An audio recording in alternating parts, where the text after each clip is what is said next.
We're gonna have some good times with good friends, making good memories.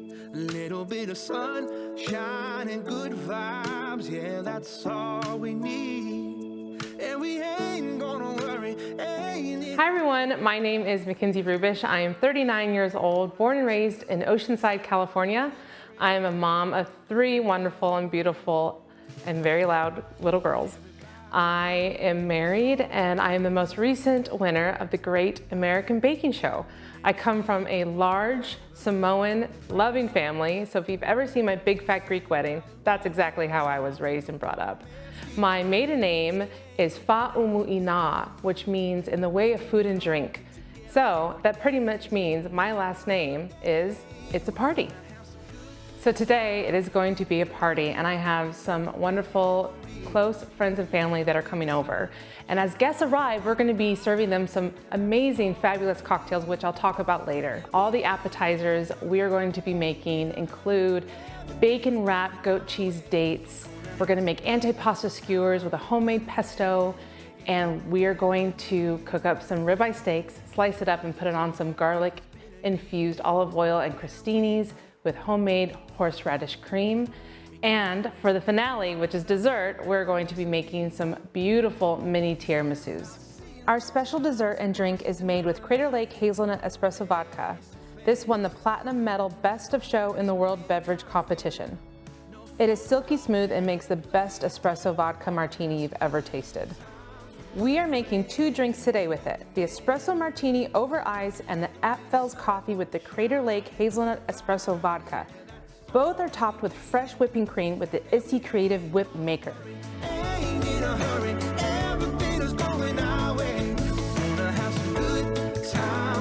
Okay, so let's get cooking.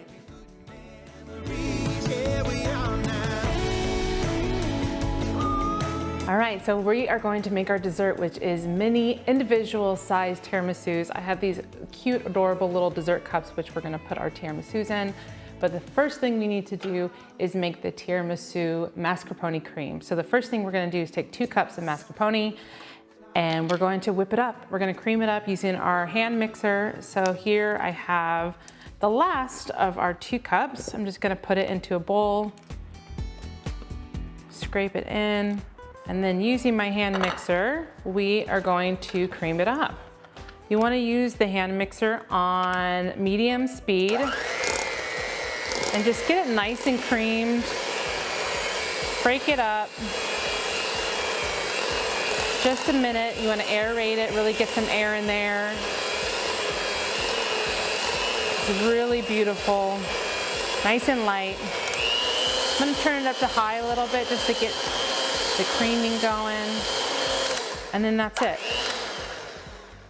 All right, very simple, very easy. All right, so that is our whipped mascarpone, just creamed up.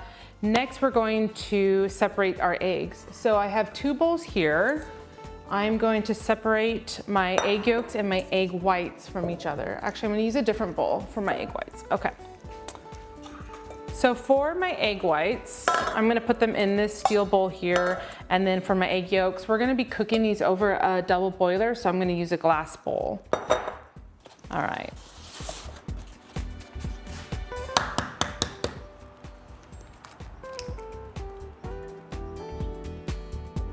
And the reason why we want to separate our egg whites and our egg yolks is we are actually going to whip up these egg whites a little bit later and fold it into the whole mixture. So do not throw away the egg whites. We're using the whole egg. All right, don't be afraid to use your hand and get messy. 4 eggs, we got 4 more to go.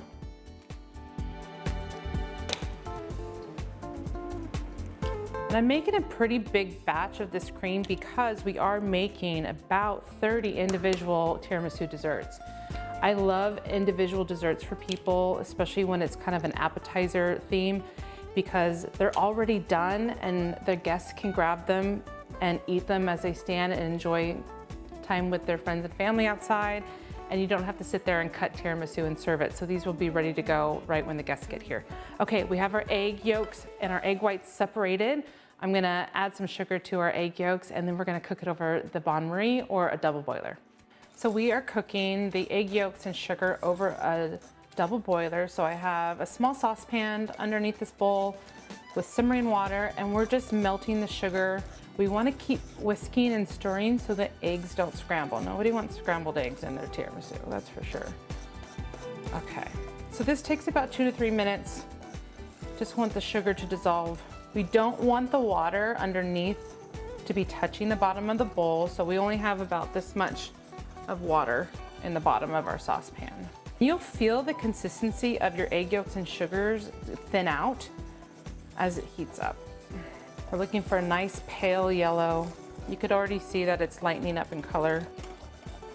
Keep whisking. Again, you don't want your eggs to scramble. And once we're done with this, we're gonna fold this into the mascarpone that we just whipped up. That's it, we're all done. Now we're gonna take this over to the mascarpone. Now we're gonna take the egg yolks that we just cooked over the double boiler and we're gonna fold it into the creamed mascarpone. So just pour it all in, just like that. I use a spatula to fold it in. And we'll just get that all in there.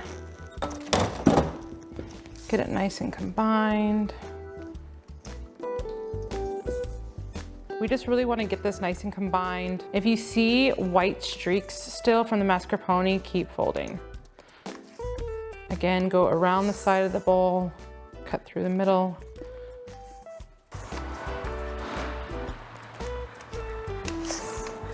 That looks beautiful. Very, very good. Okay, we are going to whip up 4 cups of heavy cream. So I have this already pre-measured out for 4 cups. We're gonna pour that into this bowl. And we're gonna add about a tablespoon of vanilla. And if you're like me, we don't use measuring for vanilla. Can't have enough of vanilla. Oh, I love vanilla. Okay, we're gonna use the hand beater again, and we're going to whisk this up. I'm gonna start slow. And we're gonna whisk this up until we get about stiff peaks. If you have a stand mixer, use that. I like using the hand mixer for certain things, just like this. If you want to hand whisk it, go for it. You'll be here for 10 minutes and you'll get a great arm workout, but hand beaters is the way to go. Okay. I'm gonna get.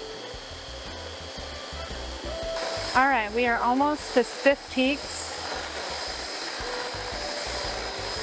You can see that when you beat this, it will start to leave little trails. You can see it thicken up. All right, so when you pull your beater out, you'll get stiff peaks.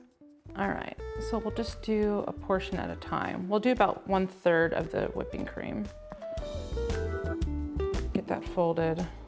You want to fold this gently so you don't deflate any of the air that you just incorporated into the heavy cream.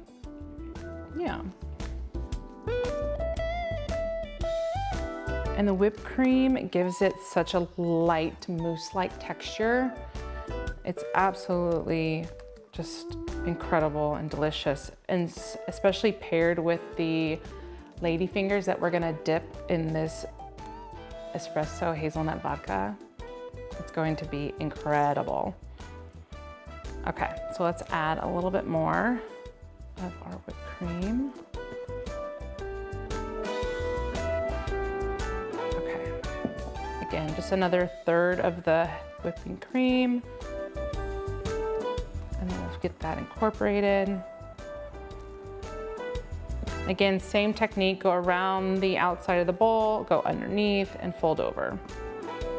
Okay, let's get that last 1/3 of the heavy cream in the bowl. Oh, yum, I can't wait to have some of this. Messy, okay. I'm glad I used a big bowl. This is, again, we're feeding. It's a party. There's gonna be 20 to 30 people here, so we wanna make sure that we have enough dessert to to go around, which is why we're making a giant bowl of tiramisu mascarpone cream.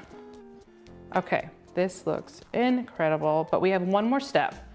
The last and final step, we need to whip up those egg whites.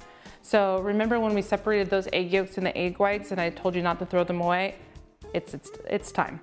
We're gonna whip those up until stiff peaks using our hand mixer again. And yep, you guessed it, we're folding again. We're gonna fold in those egg whites and then we will be all ready to assemble our beautiful individual tiramisu desserts. Okay, now we're gonna whip up our egg whites until stiff peaks. So I'm gonna add a little pinch of salt to our egg whites. Again, we have 8 egg whites because we separate our egg yolks and egg whites. And using our hand mixer, we're going to whisk these up. I also have 1 cup of granulated sugar here. And as soon as my egg whites start to foam, I'm gonna slowly add this up. So essentially we're making a meringue. All right, our egg whites are getting nice and foamy. So I'm gonna slowly add our sugar, little at a time. The reason why you wanna add a little at a time is because you don't wanna deflate the eggs. You don't wanna deflate the egg whites too fast. So incorporating the sugar a little at a time helps it build structure so you have a nice, strong, stable meringue.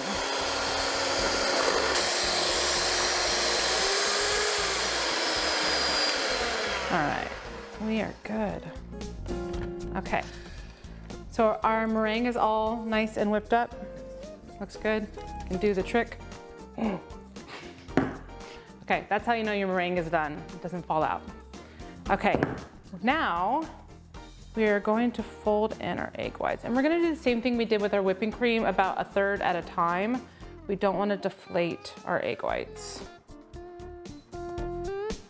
You just whipped all this wonderful, beautiful air to make pillowy, glossy, soft meringue, and we don't wanna deflate. So again, we're just gonna be gentle with it and fold it in.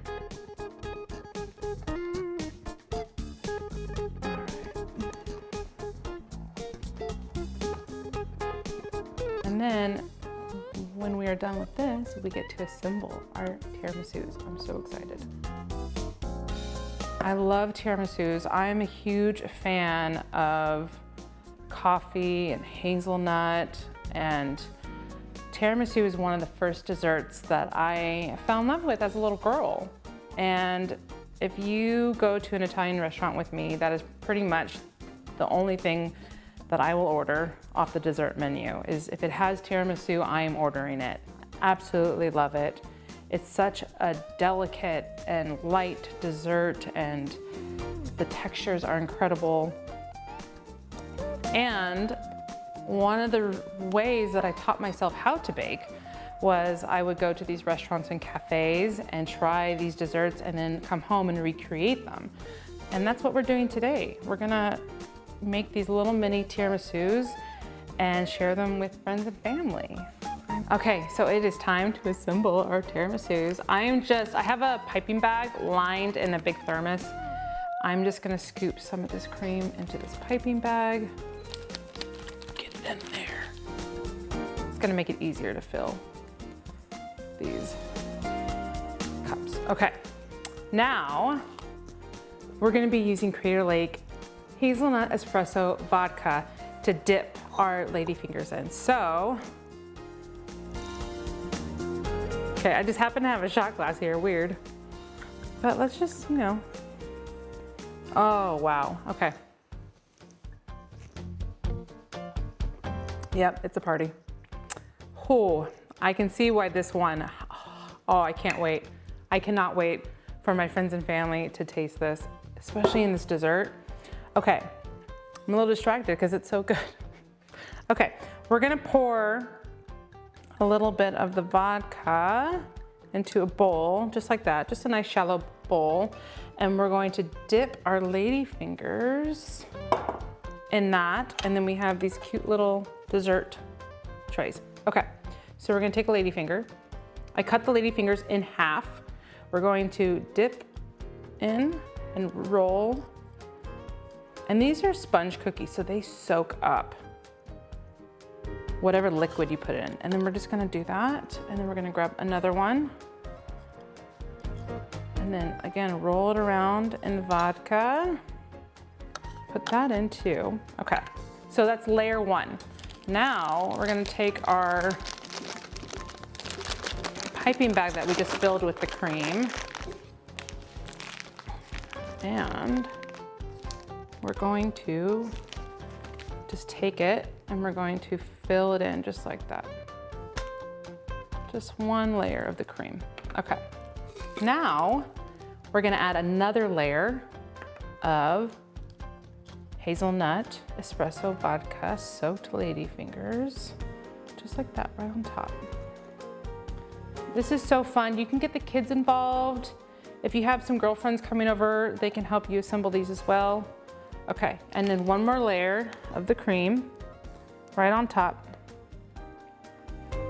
Nice and smooth. Okay, a little bit of cocoa powder, and we're just gonna dust right on top, just like that. What I like to do is I like to take a chocolate bar, and I prefer dark chocolate or semi-sweet. We're just gonna break off a little piece, and you're gonna take your microplane. If you have one of these, fantastic. If you don't, run to the store now and get one. You can use this for zesting citrus, garlic. I like to use it chocolate bar. And we're gonna take the chocolate bar and we're just gonna shave it right on top, just like that. Okay, and that's it. Look how gorgeous and beautiful that little tiramisu cup is. All right, now we're gonna make some pesto sauce to put over our antipasta skewers that we're gonna make. And our antipasta skewers are going to have some tortellini, which I'm gonna have boiling over here on the stove. But first, let's make the pesto sauce. We're gonna drizzle it on our antipasta skewers once they're assembled. So the first thing we're gonna do is we're gonna use a blender and we're gonna put in 1 cup of pine nuts. So we're gonna pour that in. And then we're going to add 2/3 cup of Parmesan cheese. And you want the fresh grated Parmesan cheese. You don't want the powdered. So make sure you use fresh Parmesan cheese. So about 2/3 cup. So, all right, let's do that. And now we are going to do juice of a lemon.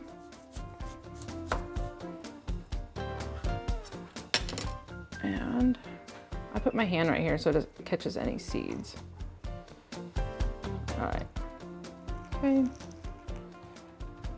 now, second half of the lemon.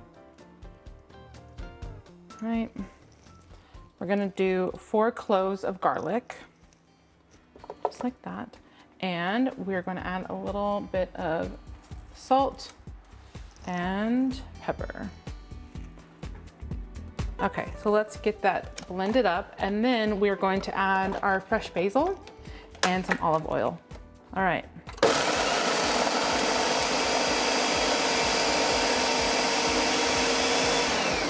Okay, now I'm gonna add some fresh olive oil,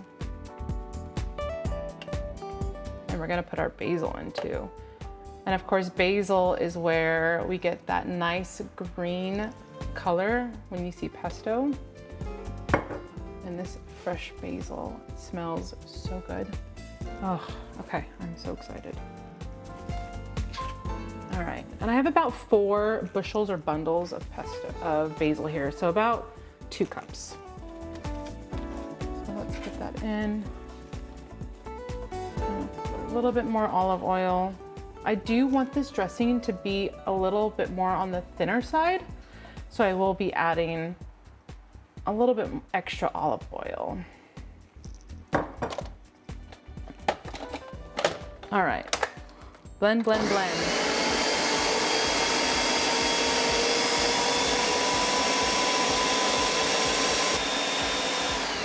Okay.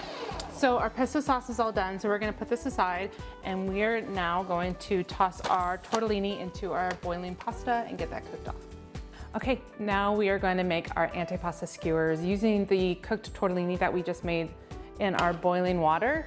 And I have a few things here. And the great thing about antipasta skewers is you can really use any type of dried meat, cheese, vegetable that you want. But for me, I'm going to use cherry tomatoes, our cheese tortellini, mozzarella pearls, and then I have some dried salami. And one thing that I love to add to my antipasta skewers is fire roasted red peppers. It gives a sweetness to it. And once we skewer all these on our fancy toothpicks, we're going to kind of brush our pesto sauce that we just made right on top. So you can do this in any order. I'm gonna start with the tomato. We're just gonna right on there.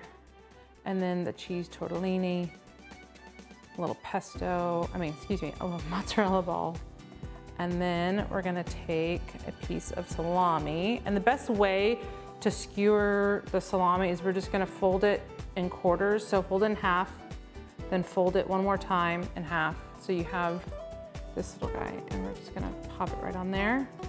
And then we're gonna finish it with a roasted red pepper right on top. There you go. So there's your antipasta little skewer. So I'm just gonna get these all pierced and skewered, and we're gonna line them up on the tray, and then after that I'm gonna show you how I brush the pesto on. Okay, so we have all our antipasta skewers ready to go, and now we're gonna take our pesto sauce that we made, and we're just gonna kinda just lightly just drizzle it right on top, just not too much, just a little, and the pop of green. I love how the green looks on our skewers. And there's plenty of pesto to go around. So again, these took no time at all. Just some tortellini that's cooked just to al dente, and then some dried salami, cherry tomatoes, mozzarella pearls, some roasted red pepper. I can't wait to share this with my friends and family. All right, our last appetizer is going to be our ribeye steak crostini with a homemade horseradish cream sauce. And we're gonna make that horseradish cream sauce right now. So we are going to take about a half a cup of sour cream. And this is a 1 bowl mix, so this is really easy. Just put the sour cream in the bowl. Then we're going to add about 2 tablespoons of mayonnaise. Okay, just like that. Horseradish. I love horseradish. Your guests may not, so sometimes it's good to not put as much. Good rule of thumb is you can always add more. You can't take more away. So now we're gonna add a little bit of apple cider vinegar, about 1 capful, which is about a teaspoon. Worcestershire sauce. We're gonna add about a teaspoon of that. And then fresh salt. I have flaky sea salt here. Fresh cracked pepper. And then we're going to put in some diced chives as well. Just a little bit. And you can always put more chives on top, or a little bit green onion, which is great. Okay, so let's put all that in. We're just gonna stir it up, get it nice and combined. Again, this is something that you can throw together really quick, so if you are short on time, you can always make this the night before and throw it in your fridge and have it ready to go. Okay, and that's it. That is your homemade horseradish cream that we're gonna put on top of our ribeye steak. All right, so we're gonna get our crostinis ready. I am gonna slice up a French baguette. I like to cut my French baguette into diagonal slices. You get more of a surface space for that, and it looks beautiful when you lay the steak right on top. So let's get these sliced up, and we'll place them on our foil-lined baking trays, and then we're gonna brush them with garlic infused olive oil. All right. Now we're gonna make our garlic infused olive oil. I have this amazing garlic twister tool here that we're gonna use. not only can you use it to smash and open the garlic, but we're gonna set the garlic cloves inside and twist it, and it's actually gonna mince it for us, and we're gonna add it to our olive oil. So first things first, I have a garlic clove right here. I'm gonna use the bottom of the garlic twister, and I'm just gonna smash it just like that. And out comes your clove of garlic. And I'm gonna put a few in here. Let's start with 3. And let's open up one more, like that. And I'm gonna twist that open. We're gonna take our garlic clove that we just opened, put that inside just like that. There you go. So we have 2 garlic cloves in here. We're gonna put this on, push down, and just twist. Look how easy and simple that is. Oh, that is amazing. You know how much time it takes to sit there and mince garlic? So also, when you get to the point where all your garlic is together, you're just gonna push it side to side, and it's gonna form these little triangles inside, just like that. And there you have it. And then you can just use your finger and dump that garlic right into your olive oil. And there you have it. And then I have a little pastry brush. I'm just gonna let the garlic oil sit in here and get it all nice and mixed together so that garlic is in this olive oil. Oh, it smells amazing. Now we're gonna take our pastry brush and we're just gonna brush the top of our crostinis, our cut baguettes. Really simple, really easy. It's gonna allow these to toast up really well in the oven.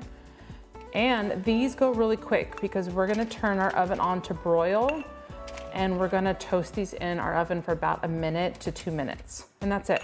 Then we'll top them with the ribeye steak, which we're gonna cook up in just a minute, and top it with our horseradish cream that we made. So I'm gonna get these finished up, and then we're gonna cook our steaks next.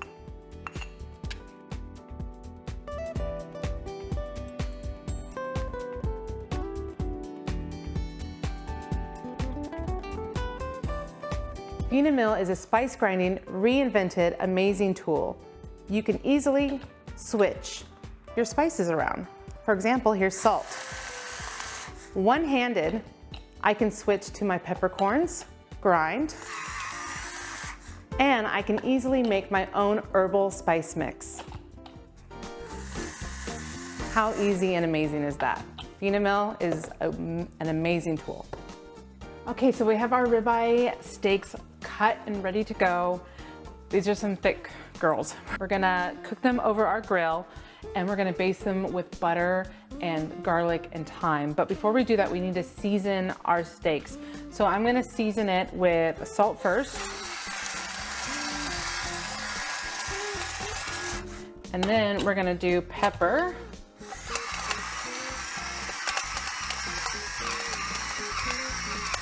So we flipped our steaks, and now we're gonna season the other side, first with cracked fresh pepper. And then we're also gonna do, again, salt.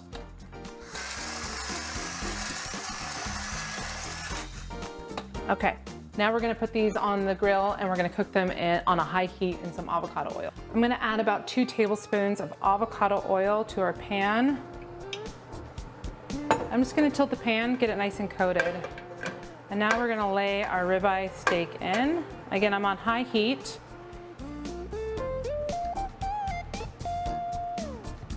And I like to lay away, so I set down the fat end of the steak and lay it away from me.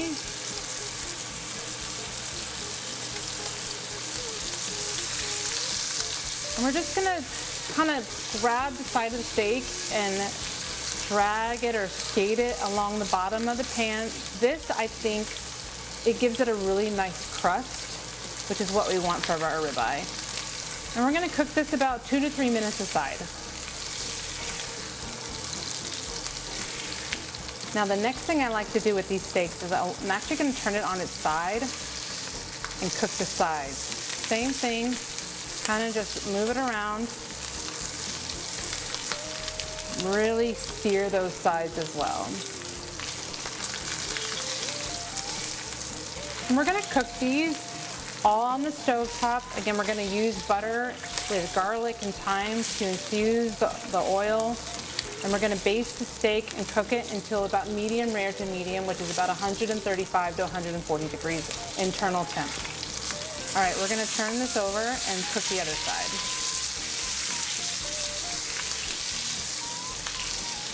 That is looking amazing. We're gonna set that down, and now we're gonna add a couple cloves of garlic. I'm gonna add 4 cloves, and then I'm gonna add some sprigs of thyme. And you're gonna hear it pop, just like popcorn. Oh, I wish you could smell this right now. It smells incredible. Okay, we're gonna let that cook up, and then we're gonna add in some butter. And this is just unsalted butter, tablespoon at a time. You really want to make a nice pool of butter. Okay, let's get that butter melted. And now we're going to sit here and baste.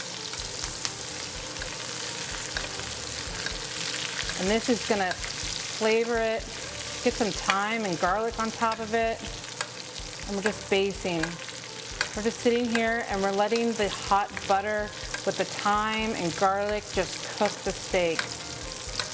This is going to give it so much flavor. This does not need to go into the oven. All right here in this pan. I always like to do the finger test. So you have, this is going to be medium rare here. This little feeling right here. We're just going to push. So I still think it feels a little bit more rare. Again, these are pretty thick steaks, so we want to make sure that we cook it to a nice pink inside. A few more minutes, and then we're going to pull it off and let it rest. Letting it rest will let the juices and all the fat kind of come together, and it will keep cooking. And there you have it.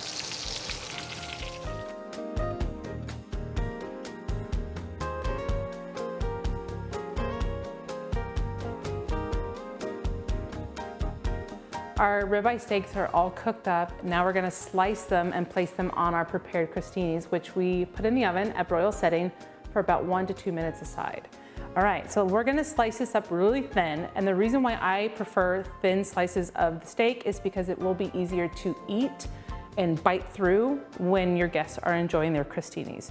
So we're just going to slice this up really thin. I'm gonna take off this big chunk right here. Okay. All right, nice and thin. All right, and it is a good medium rare inside. We're just gonna place this right there. A little bit of horseradish on top. And that's it. Very simple, very easy. And we're gonna dress the rest of these crostinis, and then we're gonna serve them to our guests.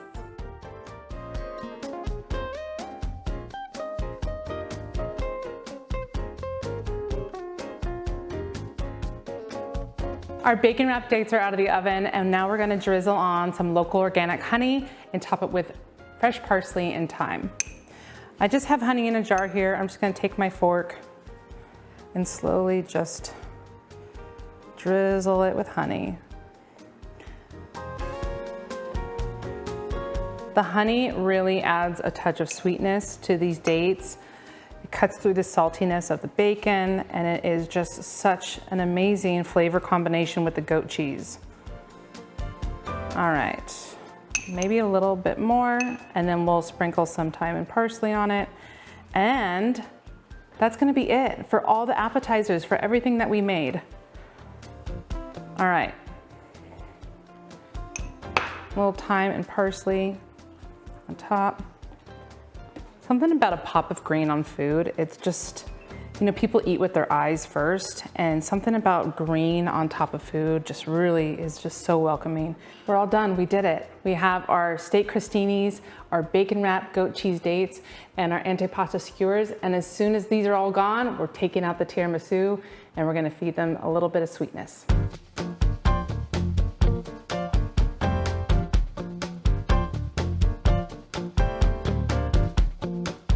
Wilson Creek Winery is a family-owned vineyard and winery located in Temecula, California. It was started by the Wilson family in 1996. They have received many awards for their wines, including their famous almond sparkling wine. Hey, good evening. Hi. Tonight we have Wilson Creek. We have a sparkling almond wine. We have a white Cabernet, and we also have the Petit Syrah. I'll try the white. The white? Okay. I'll try the sparkling, please. All right. I'm gonna have the red one. All right. Sounds great. It's a good pour. Yeah. We're here to have fun, right? Yep. Let's party. Ooh, looks good. Hi. How's it going? Good. How are you guys? Good. Good. Would you like something to drink? Yes, that please. sounds great. Do you have like a seltzer or something? We actually have something similar, a hard kombucha. It's called Boochcraft. Would you be interested in giving that a try? Yeah, that sounds great. Boochcraft is actually organic, and it is made with real fruit, fresh pressed in-house in San Diego. This is grapefruit hibiscus. We also have ginger lime, which are our two most popular flavors. Which one do you recommend? I like the grapefruit hibiscus. All right, we'll try that one. Yes.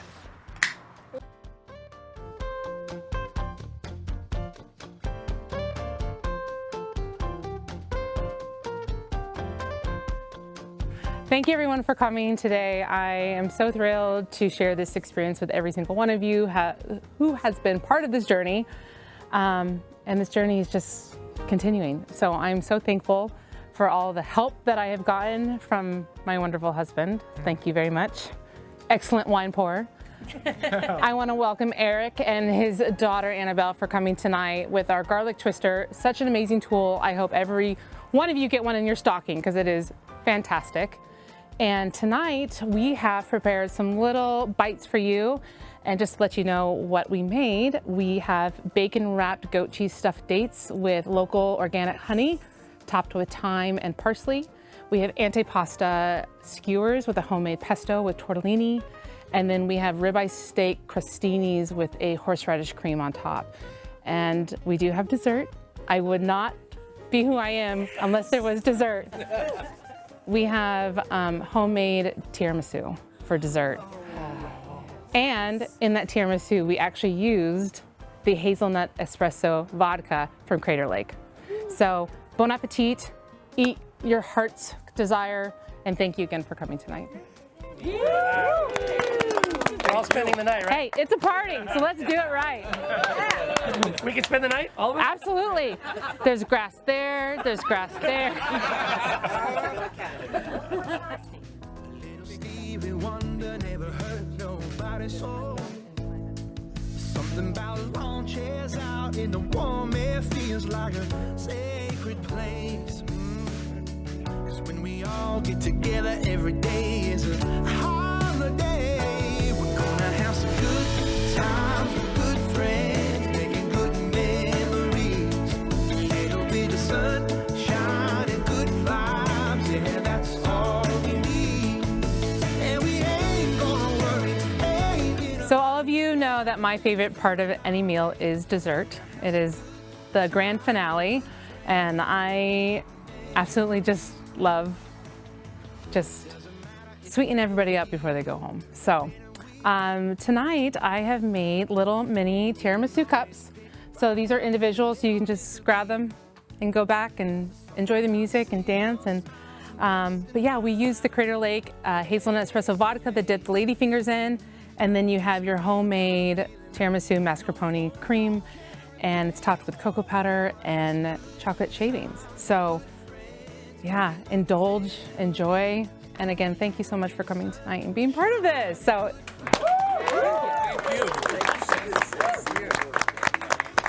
but yeah, get sweetened up. Let's do it. our way. Gonna have some good times with good friends, making good memories. Here we are now.